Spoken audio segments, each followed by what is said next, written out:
Yeah, speaking of, the heat is on. And now is the time to check out your air conditioner and your ducts. But do you know how to tell a hot deal from a cold scam?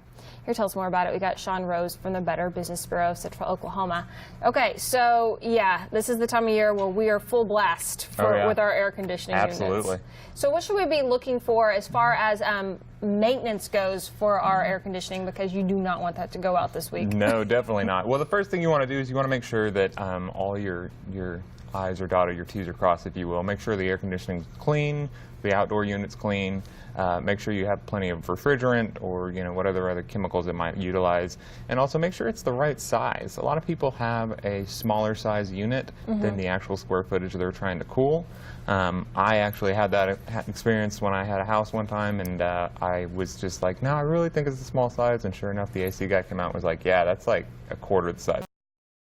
Oh, which explained why it was always hot in the house. So it didn't work. Did it work at all? It was just running on low? It worked, but there was like 4 areas in the house by the vents, and that was about it.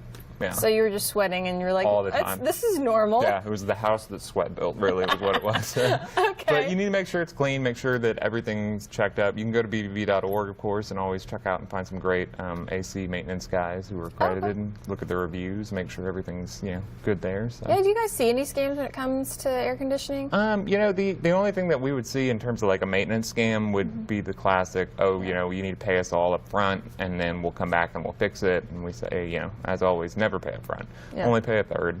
Just make sure that you're actually, familiar and you understand. If there's an agreement, read the agreement, read the fine print. Make sure you understand everything on there before you sign anything. So only pay a third before they actually do. 1/3. Okay, yeah. So don't do more than that. Yeah, because that way, if it's not completed to your satisfaction, you have a little bit of leverage there to say, hey, I'm not really stoked about this. Or if you have questions and you don't understand why it was completed in a way that you might not be familiar with, you can talk to them about it. So. Okay, and we were looking at some of the air conditioning units on the video there, but what about the window units? Those are another ones you have to think about as well. Absolutely. You need to be careful with those. So you don't want to run them with the extension cords, obviously, because if somebody trips on the cord, then the unit goes out the window, and then that's a bad day for everybody. But right. Make sure that when you plug them in, that they're plugged into a power outlet that can provide the specific amount of wattage you might need. Okay. We always recommend, just if it's plugged into an outlet in the wall, make sure it's only that outlet. Don't plug anything else in there. Let the AC have that one. Go find another one. It'll be okay.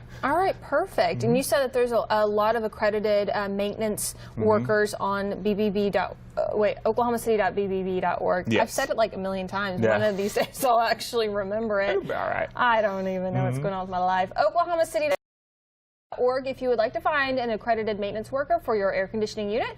Thank you so much for coming out and talking to us about this, and make sure you get the right size for what you need. Next time. Next time. 239-6081 for more information. That's a 405 area code, and we'll be right back.